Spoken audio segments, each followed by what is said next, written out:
Damascus, I'll put the Damascus plate. So that would tell you where you were latitudinally. And then you point this at the sky and you look at the stars. You go, aha, this tells me where I am longitudinally. So that you could figure out where you were on a map. And many different versions of these astrolabes were used to determine the direction of Mecca, the height of building, the size of land. It had many, many, many different uses. It was also used at sea to figure out mariners who knew where they were in the ocean had advantages over mariners who didn't. Spherical astrolabes gave you sort of a three-dimensional version of the sky. The Safiha was invented in Spain, and this was a universal astrolabe that didn't need the plates. So you could be anywhere in the equatorial world, from about the Sahel in Africa up to the middle of Europe, and this would work telling you what the sky looked like. So this is an invention of the Western Umayyad Empire.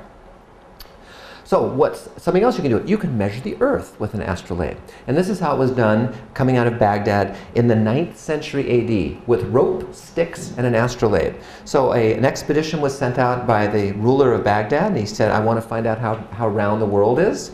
And so this expedition, they had an astrolabe here, and they walked 1 degree of latitude from Baghdad out into the desert. So they were looking at the stars until they'd walked 1 degree, and they were stretching this rope behind them and holding it straight with sticks.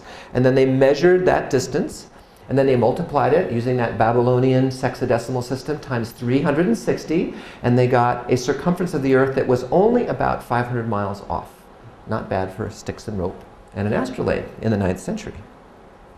And also star charts. If you've ever seen a star chart, or if you've ever read your horoscope and seen those pictures of Cancer and Sagittarius and all that, the very earliest star charts, most of which came out of Persia, they used pictures as a sort of mnemonic device, a visual device, so you could organize all those stars and remember, that's where Sagittarius is, that's where Orion is. And so that's a device that got transmitted to Europe, and the Europeans, they would just trade the turban for a little European hat with a feather on it, and that was a device that we still use today. Open up a newspaper, look at the astrological section, and they always have those same pictures. Medicine. When the armies of the Arab world moved into Persia with the fall of the Sassanid Empire, they discovered this thing called Bimaristan, the house of the ill. So this was a Persian invention which Muslims took and built on. And the Bimaristan spread throughout the Muslim world. We know them today as hospitals. That's a European word for the same thing, but this was a new invention. You know, you're sick, you go to a doctor. When you're really sick, you go to a hospital. In the old days, people didn't do that. They might go to a shaman, or they might have someone come to their house, or they might just wait to die. But go to a hospital where you had specialists. Some specialists for men, some specialists for women, wings for men, wings for women, bone setters, blood specialists, optical specialists. The Muslims were the most advanced optical specialists on earth. In fact, all the parts of the eye that we know today, the retina and the cornea, those are all Latin translations of the Arabic words that were invented with all of the dissections of eyes that were done in this medical world. So also the Muslim charts, the charts that were invented in the Muslim world were the most advanced, and they were heavily sought after in Europe. This book by Avicenna, who's one of the great Muslim philosophers and mathematicians and also physicians, Al-Qanun fi al-Tib, the law of medicine. Up until the 19th century, any European doctor worth his salt made sure he had a Latin translation of this on his bookshelves, because this was considered the definitive work on all of the knowledge up from the ancient Greeks to the modern times. I've already mentioned eyes and the importance of the parts of the eye. Optics became really, really important. The ancient Greeks had this idea that you would look at something and you would see it at the thing. So if I was looking at the projector, I would actually have a sight beam come out of my eye and look at the projector, and I would see it at the projector. But Aristotle had this other idea. Let's go back. Come on, Aristotle. Come on. There. Had this other idea that light would come and bounce off something and go into your eye. And there was a great Muslim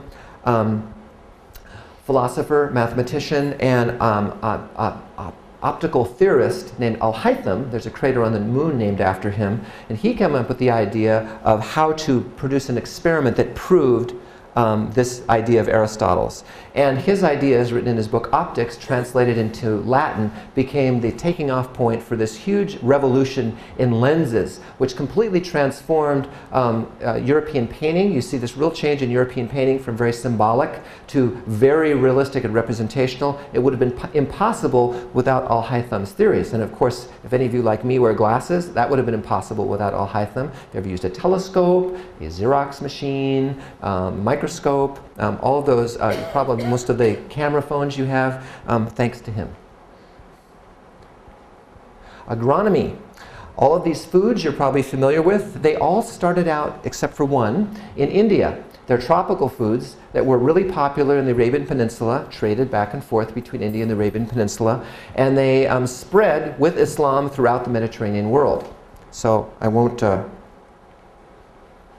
I'm not going to go through all of them here. We have sugarcane and rice and bananas and mangoes and plantains, watermelons and coconuts and artichokes and lemons and limes and oranges and eggplant and cotton and only coffee. Coffee came from Africa, but all these others came from India, spread via Islam through the Mediterranean world, and from the Mediterranean with Columbus to the New World and around the world.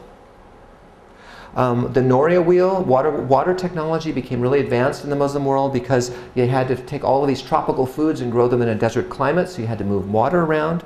Some of this technology got transmitted to the New World. You can go to parts of the Yucatan today and still see 9th century Syrian water technology being used in parts of the Yucatan Peninsula, like the Sakia and the Sanduk. Engineering, this is my favorite chapter, and those of you that are starting to get a little sleepy, we're almost at the end here. So I've already mentioned the Noria wheel and the Sakia. So this steam engine here, let me back up. The crank and the rod, this is considered the second most important invention in human engineering history after the wheel, and it's pretty much undeniably an invention of the Islamic world. In the 12th century, there's a book by the Muslim engineer Al-Jazari, and it's the Book of Ingenious Inventions. It has 50 inventions in it: combination lock, plywood, certain kinds of standardized weights and measures. But he mentions this crank and rod, and he was using it to raise water, using those big Noria wheels like here to raise water. You'd turn this wheel round and round, and it would make something go up and down. You would turn circular motion to linear motion. This is my favorite chapter because I had to do this like 5 times for my editor, who said, "I don't understand what you're talking about. I do not understand what you're talking about." So I finally had to redo it and redo it and redo it, and finally with this illustration he goes, "Oh, now I know what you're talking about." And so this is some bright European got the idea, wait, if you can make a wheel to make something go up, back and forth, what happens if we make something go back and forth, turn a wheel? And from that idea you get the cars that you probably all drove in today with their crankshafts. So the crankshaft is the descendant of this invention that Al-Jazari brings to the attention of the world. Once his book is published, gets translated into Latin, you start seeing crank and rods all through Europe, and then you start getting things like the steam engine and the propeller-driven boats and airplanes and so on and so forth. And you get something like the carousel, so where you're getting circular motion going up and down motion. And you get things like the walking beam oil derrick, very useful, where you can get circular motion creating up and down motion. And you can get, there we have the piston and cylinder, where you can get circular motion being created by up and down motion from the piston. And another one of Al-Jazari's inventions up here, the cam, which are also used in the internal combustion engine.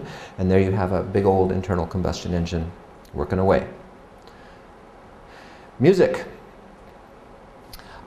These are musical instruments that were brought from the Islamic world to Europe by crusaders who came to retake the Holy Land and brought back things like sugarcane and coffee and the bouk and the nafir and the tabl and the nakara, which became the basis for what became the European orchestra. Virtually everything in the European orchestra, with the exception of the harp, has its antecedent